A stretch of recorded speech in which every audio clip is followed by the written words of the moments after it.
Price lord. ನಿಮ್ಮೆಲ್ಲರನ್ನೇ ದೇವರ ಆಶೀರ್ವಾದ ಮಾಡಿ. ಹೇಗಿದ್ರಿ ಎಲ್ಲಾರು? ಚೆನ್ನಾಗಿದ್ರಾ? ಈ ಮುಂಜಾನೆಯಲ್ಲಿ ಸಭೆ ಕೂಡಿ ಬಂದಿರೋ ನೀವೆಲ್ಲರೂ ಚೆನ್ನಾಗಿದ್ರಾ? ನಾನು ಚೆನ್ನಾಗಿದ್ದೀನಿ. ಆಮೇಲೆ ಕರ್ತನಲ್ಲಿ ಯಾವಾಗ್ಲೂ ಸಂತೋಷ ಪಡಿ. ಪೌಲರು ಹೇಳಿದ್ದಾರೆ. ಪುನಃ ತಿರುಗಿ ಹೇಳ್ತಿದ್ದೀನಿ, ಕರ್ತನಲ್ಲಿ ಯಾವಾಗ್ಲೂ ಸಂತೋಷ ಪಡಿ. ಆಮೇಲೆ ನಾವು ಎಲ್ಲಾ ದಿನಗಳು ನಾವು ಸಂತೋಷವಾಗಿ ಇರ್ಬೇಕು. ಕಾರಣವೇನು? ನಾವು ದೇವರಲ್ಲಿ ಇರುವುದ್ರಿಂದ ನಾವು ಸಂತೋಷವಾಗಿ ಇರ್ತೀವಿ.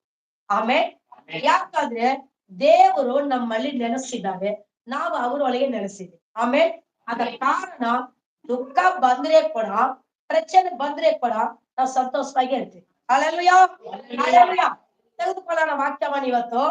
ಯೋಹಾನ ಬರೆದ ಸುವಾರ್ತೆ, ಯೋಹಾನ 3ನೇ ಅಧ್ಯಾಯ ವಾಕ್ಯ 3ರಲ್ಲಿ ಓದಿ.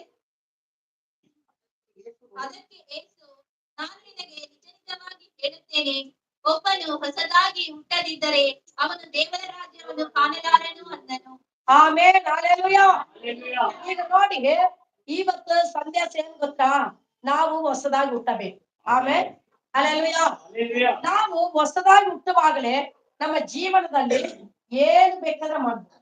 ಆಮೇಲೆ ನಾವು ಹೊಸದಾಗಿ ಹುಟ್ಟದ ಹೋದ್ರೆ, ನಾವ್ ಹೆಸರು ಕ್ರೈಸ್ತರಾಗಿದ್ರೆ ನಾವ್ ಏನು ಮಾಡಕ್ಕಾಗಲ್ಲ. ಆಮೇಲೆ